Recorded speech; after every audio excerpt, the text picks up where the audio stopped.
Hey guys, welcome to the 3D Animation Hub. I'm Brian, a 3D animator. In this video, we're going to be talking about the advantages and disadvantages of exposure. We're also going to talk about how you can figure out if working for free is worth it for you. Now with that out of the way, make sure to smash that like button for the YouTube algorithm, get your 2 free months of Skillshare using the link in the description, and let's hop in.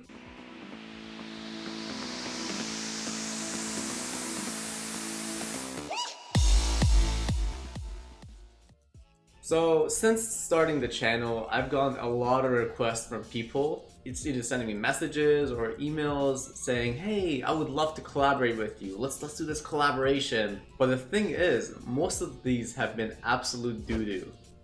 Let me elaborate. The doo-doo part comes in when the person has absolutely no knowledge of 3D. They lack any sort of experience working in the 3D field, and they're just coming at it from an outside perspective, and they don't know how much work actually goes into things. They'll say something like this. This is an actual message I got. I don't know if I'll share it, but this is an actual message I got. And so what happens is they say, okay, so this company comes out with a new product every week, and so I'll do this non-trivial thing, and what you can do is you can draw it and like move it around, and I'll do this 2-3 minute part thing for every single week. We pump out one of these every single week, and what'll happen is that they'll notice us, and then they'll shout us out. When this person says draw and animate, what they really mean is model it in 3D space, UV it, surface and texture, light, render, animate, and realistically, if I try to do that every single week for a new product, we're talking something like 40 hours to 50 hours of work. Let's say 40 hours. Let's say it's a 40-hour work week, and I'm doing this for free, in the hopes that senpai will notice me, you know?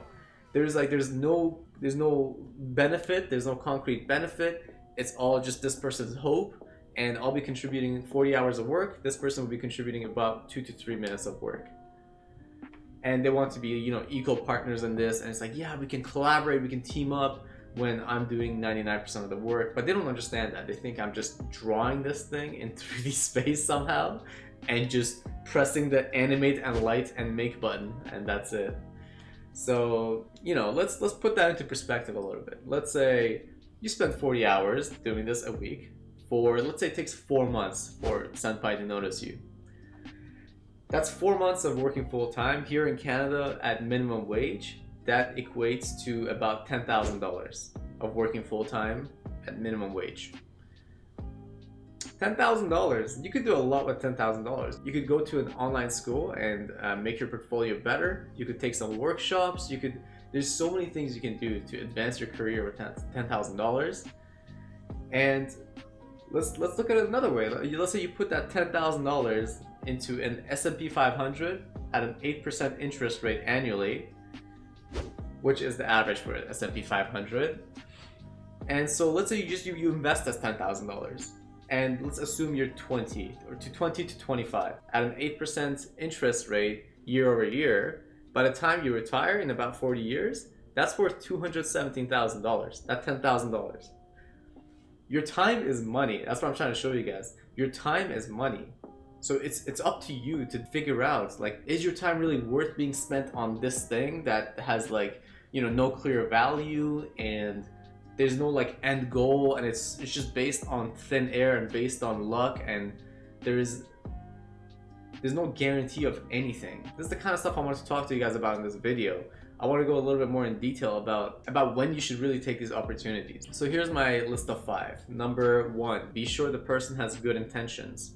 2, don't hop into a project with someone who has no idea how 3D actually works. 3, don't hop into a project for the hope of fame. Only hop in when that person actually has massive amount of pull or audience in the field you're interested in. 4, don't hop on into a passion project just because the person's passionate. They can be passionate, but you want to make sure that they know what they're doing and they've done this before. They've done whatever they're doing, they've done it before successfully. That's ideal. And 5, calculate how much time the project would actually take you, and how much money you could have made working in that period of time, let's say even at a minimum wage, or what other projects you could work on yourself in that time.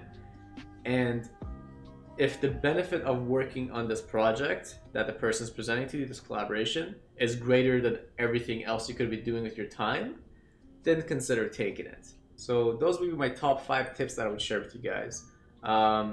There's of course instances where you get people like I mentioned before, but there's also instances where let's talk about the last person that reached out to me. So the person I talked about previously and this person I'm going to talk about now reached out to me about the same exact time, and they were both asking for a collaboration. Now here's the difference. The second person we're going to be talking about is Jeremy Schaefer, who I interviewed, had a podcast with my last video, and he reached out to me at the same time, and I responded to those people at the same time. And except the difference was, in Jeremy's case, we were both getting something from this. I was getting value by asking him questions. He knew what he was doing in the 3D field, which is my field. He had made an amazing film, which I liked, and once he sent me the link, I was instantly like, yes, we need to talk about this, because not only does that provide value to me, I learned stuff, but it also gets his name out there, so he gets something from it, and to you guys. And so on top of that, I get content, and this is valuable content that you guys can watch and learn from as well. So it's just like a win-win-win, and there was like no question about it. And so that's the difference between the different kinds of collaborations you guys can do. You want to make sure it's worth their time, it's worth your time, and there's absolute value coming from this. Nothing's just based on thin air or just based on luck. And yeah, I don't know, I just wanted to get this video out. I just want to get that kind of off my chest. Obviously, when people come at you and they don't know what they're talking about, you want to be nice to them, be as kind as you can, and respond in a non-condescending way. Let them know that how much time it actually takes to do what they're asking, just so they know in the future, and so they don't do this again, or they ask some other person, some other poor artist. Just educate them without being condescending, and just politely say no. Just politely say no and move on, you know? So anyways, this was probably a shorter video than my usual videos. I hope you guys enjoyed it. If you did, make sure to smash that like button. And before we head out, I just want to give a huge thank you to my beautiful patrons. Thank you guys so much for your continuous support of the channel. And with all that out of the way, happy animating, and I will see you guys in the next video.